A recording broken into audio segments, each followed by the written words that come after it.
Good morning, Friday, August 2nd, 2024 here in Sarasota, Florida. This is not video 11. That will come a little bit later today. This is just going to be a short introduction to the video that is to follow this little clip. The video that follows is pretty intense. I'm absolutely positively not going to try to dress it up in any other way. It's intense. There are a couple times in it where I say some things that I don't want to say I wish I didn't say, but it's an intense video. It is me really working to finally break down the dam, the self-imposed dam that I have had on myself regarding a whole multitude of things across this lifetime, holding back for a lot of reasons, but the single top one is the one from video 5, having being afraid of being disliked, being afraid of losing people close to me, being afraid of saying something that triggers somebody. And because for so many years, and for the vast majority of the first 35 years of my life, I accepted how everybody felt as my responsibility. If they were happy because of me, I accepted it. If they were sad because of me, I accepted it. I accepted things. I took responsibility for things I had no business taking responsibility for. And in the short time of learning how to establish boundaries, like really establish boundaries, what I have found is that when you break patterns in relationships with people, when you've been one way for so long, and then but that way there's parts of that way that weren't serving you. Now, when you all of a sudden learn how to take care of yourself and stand up for yourself, the other side of that equation isn't going to like that all the time. And the other side either changes with you or they leave the relationship.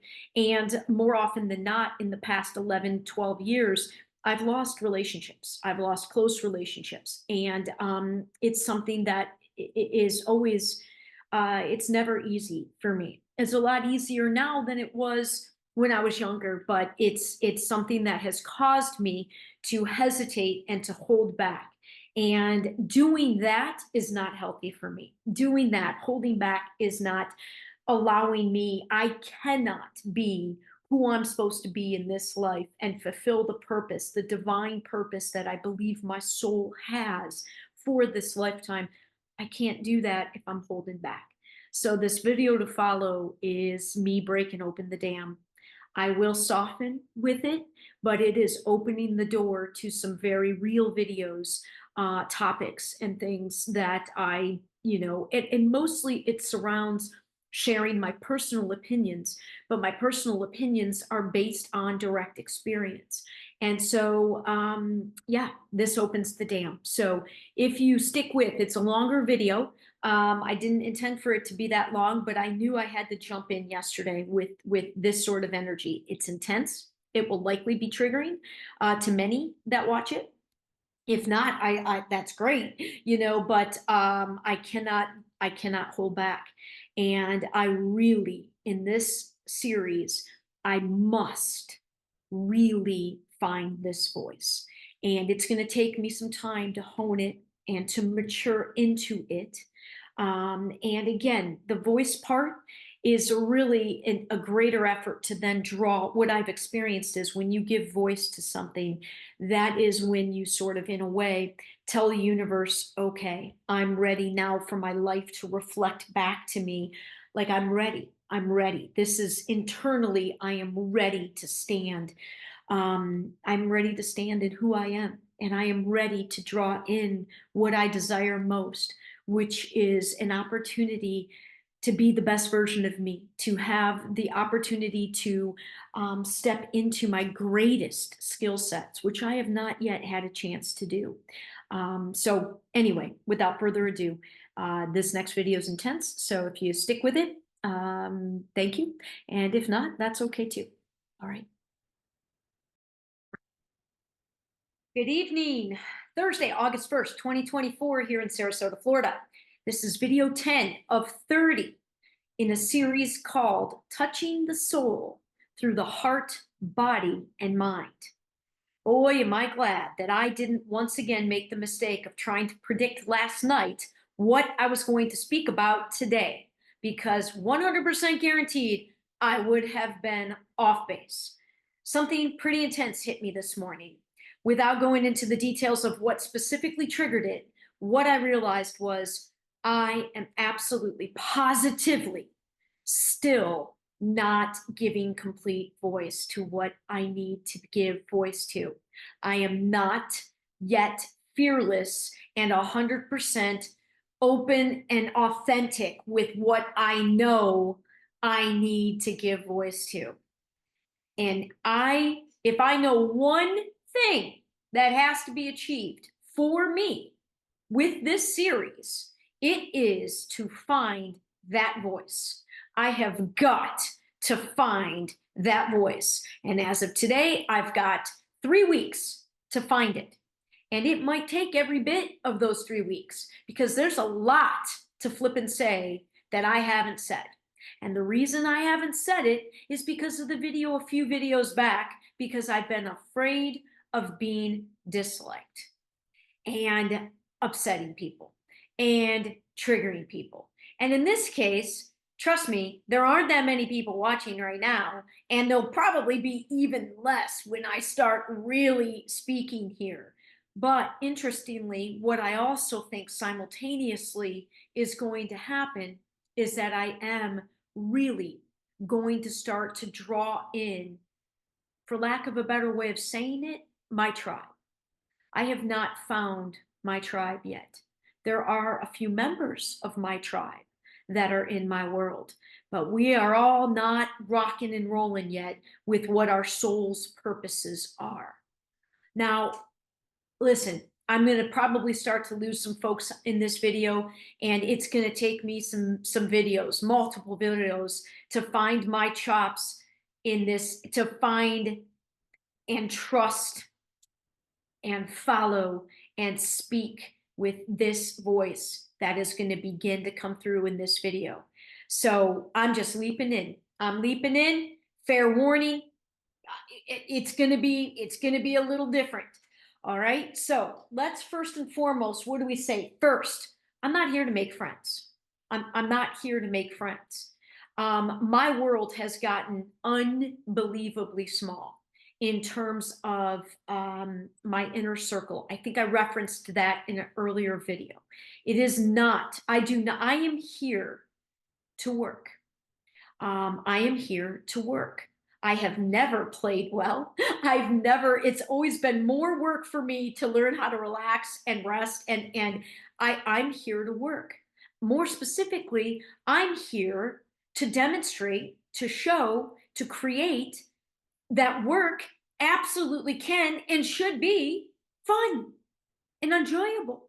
Service to others is why we're here, especially those of us that have been gifted with high intellect, with privilege, with education, with opportunity. If you don't think that people that, and I will speak only of myself, I believe in the oneness and that my neighbor is connected to me and that helping my neighbor really is helping me. And when I can't deal with being the only one in my network that's, and I'll say my network of like, I'm on everybody's team and nobody's team. So my networks are comprised of many different segments. The vast majority of my network at large is highly successful, but I have pockets. The people that I really tend to most identify with are like me. We're barely making ends meet in this world, okay? And I am not here to say that that even bothers me that much, because it really doesn't. I don't miss taking. My life, admittedly, is not one that is enviable. Not many people would be drawn to a life like mine, where I haven't taken a proper vacation over a decade, where I don't go out to eat, I don't buy new clothes. When I do buy new clothes, they're from Goodwill. And most of my clothes and my shoes come from the race world. I live absolutely as frugally as possible. I have two very old cars that together almost make one reliable car, including one with no AC that I'm presently having to drive in the summertime in Florida right now because my AC car with 213,000 miles on it decided to go kabunk on me a couple of weeks ago before I went to Canada. So listen, I'm not here to make friends. I am here to work. I'm here to work. And I also believe that we are here with soul purposes, purposes at the soul level. And the character of Alyson and the lifetime of Alyson is just one of many steps that on my soul's overall journey. And much like you would do if you were to create your own curriculum in school, right? And you've got what you learn in one grade and then you move up to the next grade. That is how, and I do believe this is a universal truth with a capital T. I think it is true for every single human being in form, whether the human being wants to believe it or not. I believe our souls choose and create these lifetimes. We chose to be alive at this time on this planet. And as I alluded to earlier in an earlier video, this planet and the cosmos is currently going through a massive, significant shift in consciousness. And if you were going to identify what source is, the ultimate source, God, if you will, okay? One of the easier, more succinct ways that I can wrap my head around it is to think of it all as consciousness. Consciousness is not physical. It's in the unseen, okay? And a consciousness, as we talked about with the body, then uses in this realm, on this time-space dimension, on this planet, the consciousness comes through our bodies, all right, and gets played out through these characters. And at the soul level, think of it as meetings in heaven, if you will, that we have before we choose to come down to this lifetime. We set out themes that we're going to explore in this lifetime. We set out the challenges and the obstacles. We set out what we're supposed to cross paths with. And we do have soul family members, the tribe, your tribe, okay? So I am here with a not better than anybody else's mission, not with any better a purpose than anybody else. But you better believe that I am here to play a big role, okay? As an athlete, the sports I played, the positions were not accidental. My first love was baseball, softball, baseball. I was a shortstop, center of the field, the interceptor between the relay from the outfield to the infield and going in. If you need a relay that's coming from the outfield to go to the catcher, that's the shortstop. Okay, shortstop. Then basketball, the sport that I ended up getting the most serious about and going the furthest with. Actually, soccer was the next love. Center midfielder. I played a little outside mid, but I was center midfielder on the soccer field. Again, playing offense and defense, going to one side, going the other, the field general, the center. Basketball, I was the point guard, the one that controls the pace and the momentum on the court. And for a short time, I played volleyball and I was the setter. I was the one that set up the tall girls to be able to spike, something I always dreamed of doing, but at 4'11 and 3/4, wasn't going to ever be the spiker on the volleyball team. But I was a setter. Okay? I am here with tremendous abilities, mentally, emotionally, physically, and spiritually. I have had a vision since I was about 7 years old, while still living in the city of Detroit, where you better believe I know that my soul chose to be born in the D very purposely, and in the Midwest with that work ethic, and seeing and experiencing what I did. And I wasn't even in the inner city of Detroit. Okay? I had a vision when I was 7. I have known and felt on some level this entire life, this call of destiny and what I'm here to do and be. And again, it is no better than anybody else. But if you think that what we're currently living and the cycle that we're repeating, the cycle that I talked about in a few videos ago, I think I talked about the cycle in video 5. If you think that cycle isn't going to continue to escalate and get worse, you've got your head in the sand. It is not sustainable, folks. And if the COVID scenario didn't wake you up, trust me, the infamous they, the very, very, very small number of people that are running this planet, and I don't even know that you can call them people, the very small number of puppeteers that are puppeting this entire planet.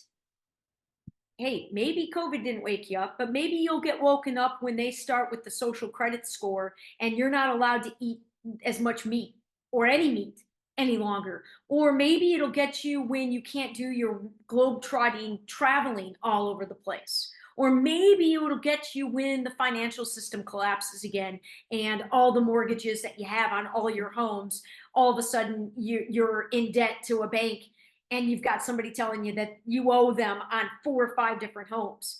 I don't know what's going to wake people up, and I'm not here to debate, because if you can't see the writing on the wall,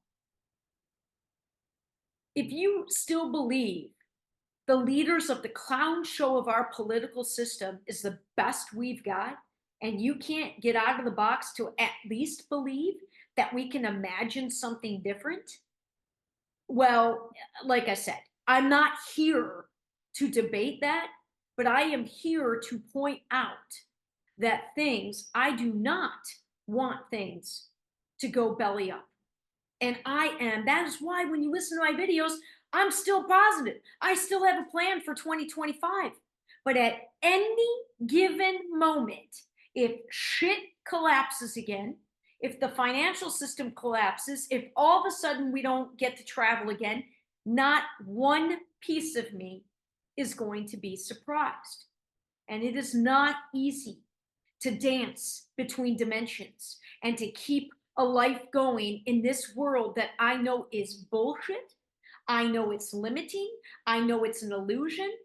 And then simultaneously working to bring into the physical reality all the things that I've talked about in the previous videos. I do believe our passions can support us. I do believe that our neighbors are us, and we are ultimately one, and it behooves us to really if we really understood to what degree we're connected to one another, there is no freaking way this world would be the way it is. There is no way.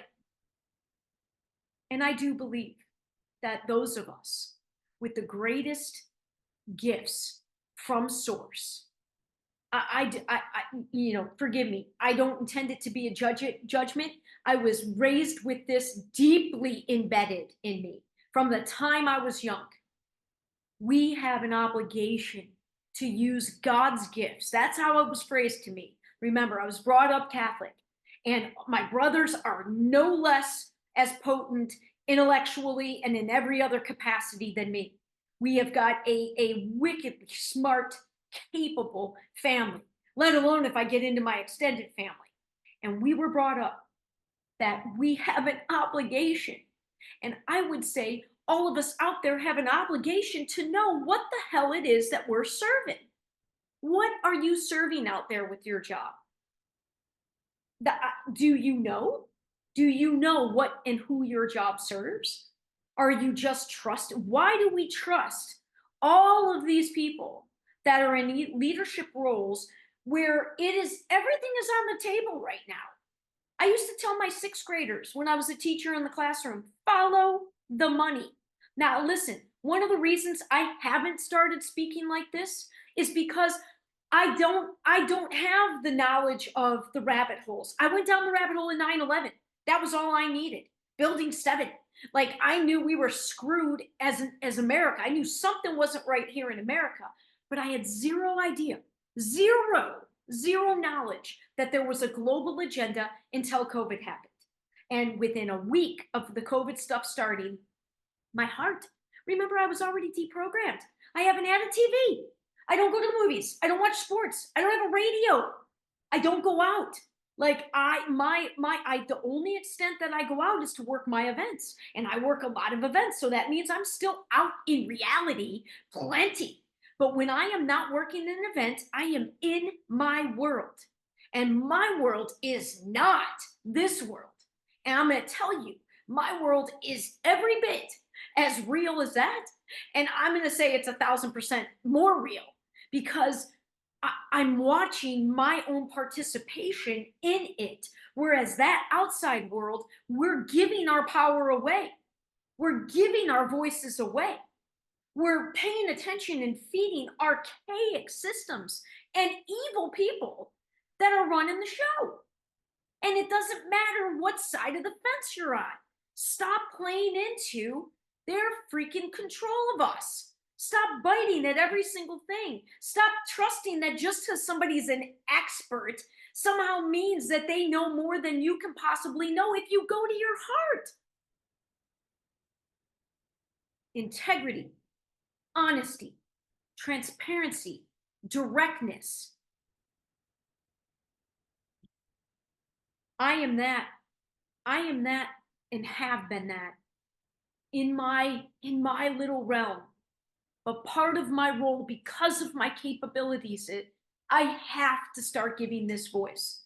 A voice I didn't give it during COVID times because I'm not the one to point to you where all those rabbit hole connections are. But in the comments of this video, I'm going to list a whole slew of people that I've been paying attention to since COVID.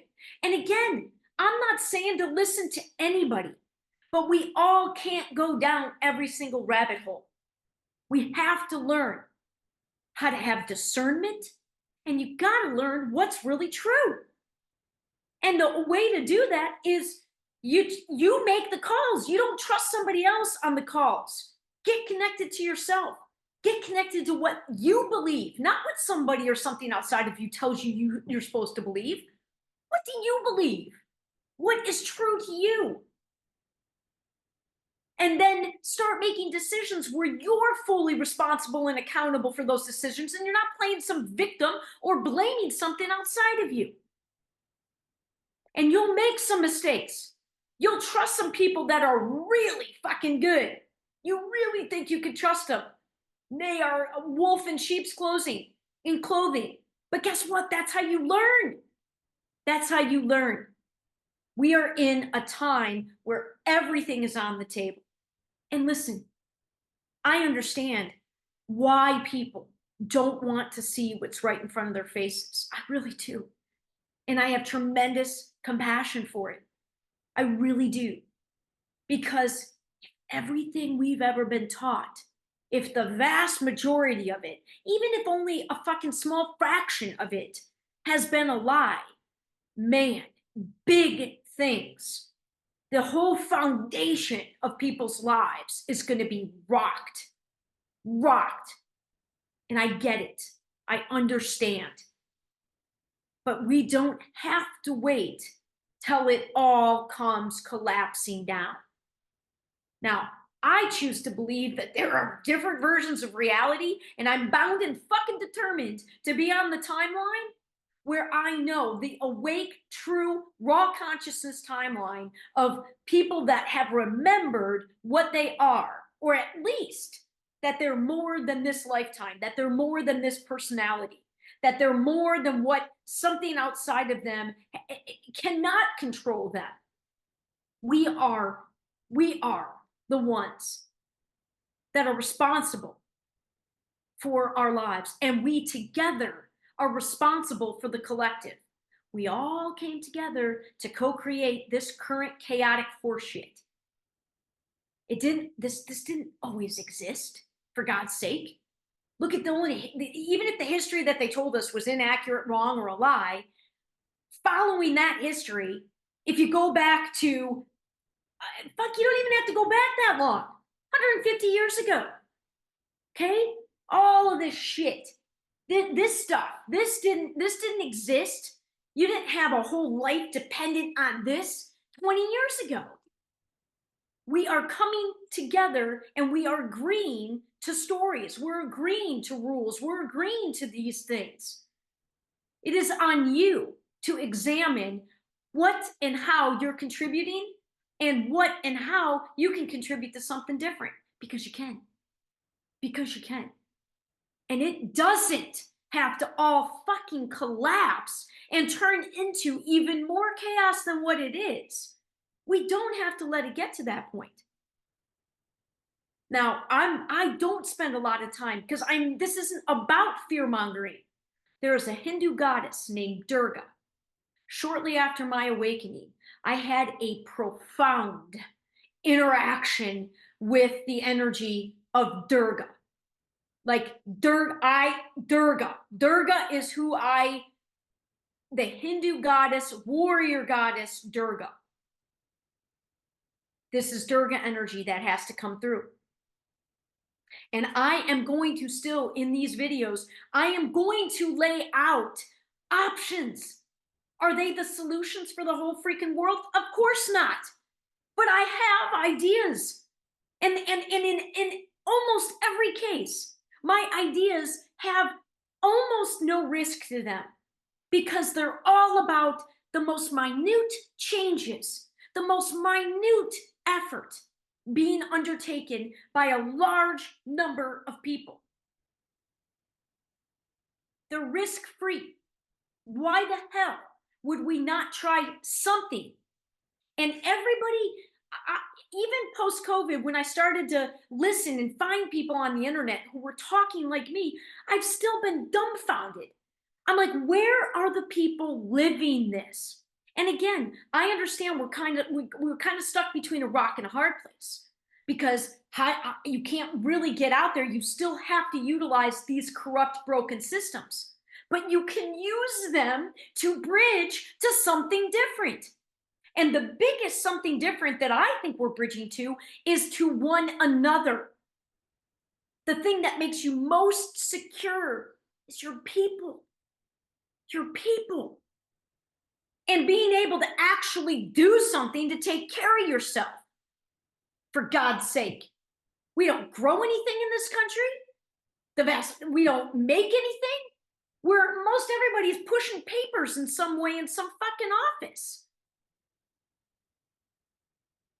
That's not what America was founded on. So listen, shit is getting real. And when COVID happened, that was my wake up, because I lost my whole year of work in the event world. My livelihood was gone like that. And as I said, I'm not playing the mainstream game. I don't have a retirement fund. I don't have a set. I am creating my income every day. And I still have my farm job, thank God. But I didn't get a 2-year fucking break. I worked every bit of COVID during that time. I had my farm job, and I was 100,000% grateful for that. As I was every bit of the 13 seasons I was at that loony bin. And I say that with tremendous love and respect, but it was a fucking insane place. Because it's not easy to have the awareness of this and then to try to live within it. It's not easy. It's not easy. It really is like schizophrenia. It really is. Because schizophrenia has an element of truth to it. We really are multidimensional beings. We really do have multiple aspects of ourselves. All schizophrenia are people that can't get their shit together enough to ground in this reality. But can you fucking blame them? It is not easy when you begin to gain awareness.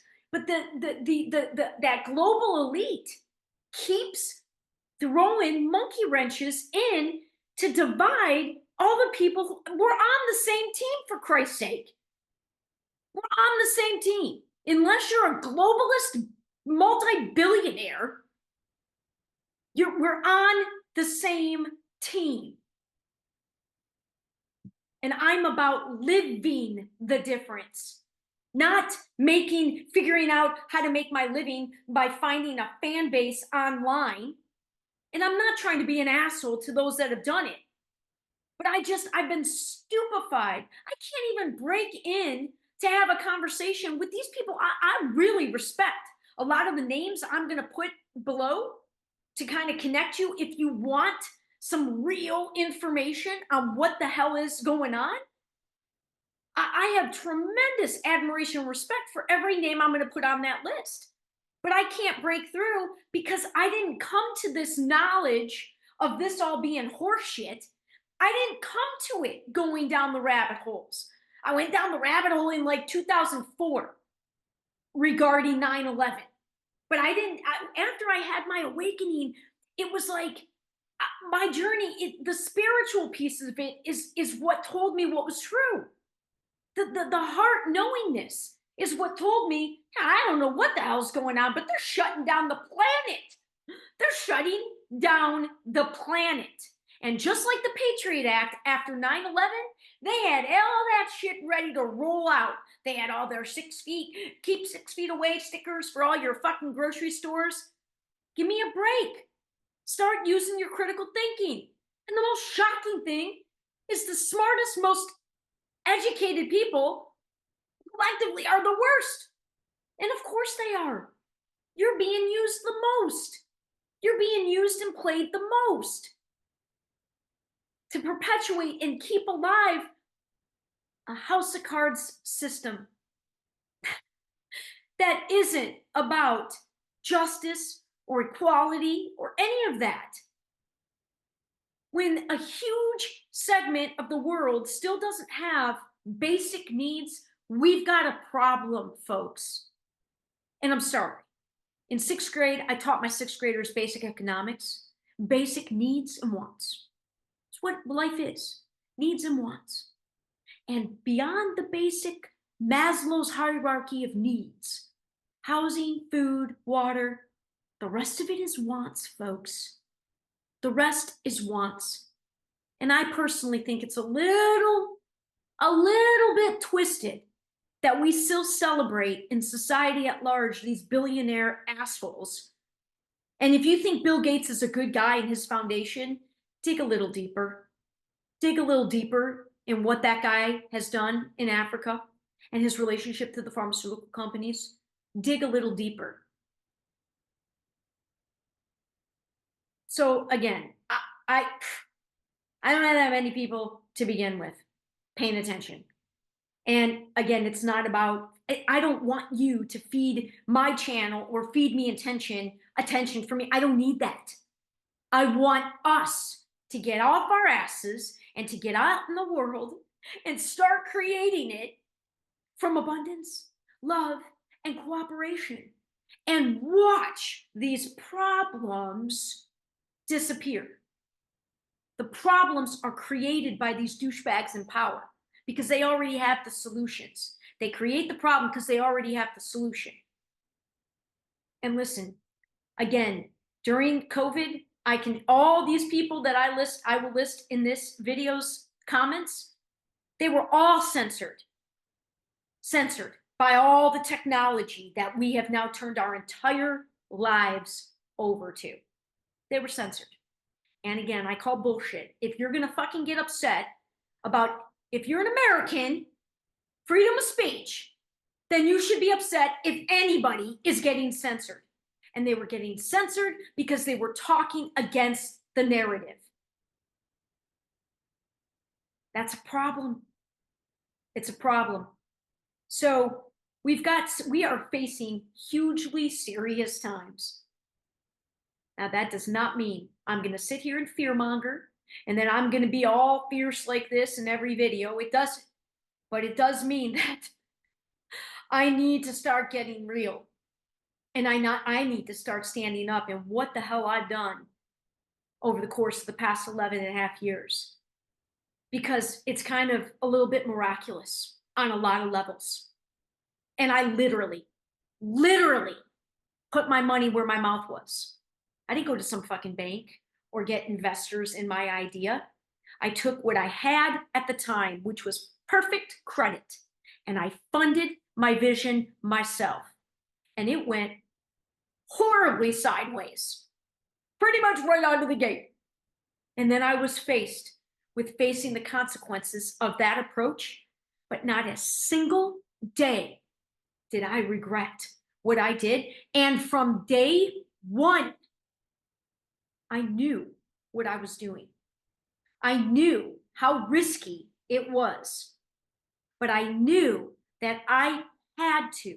From moment one of my company of me, my whole mantra has been to be the change I wish to see in the world. And that began with how business and work are done.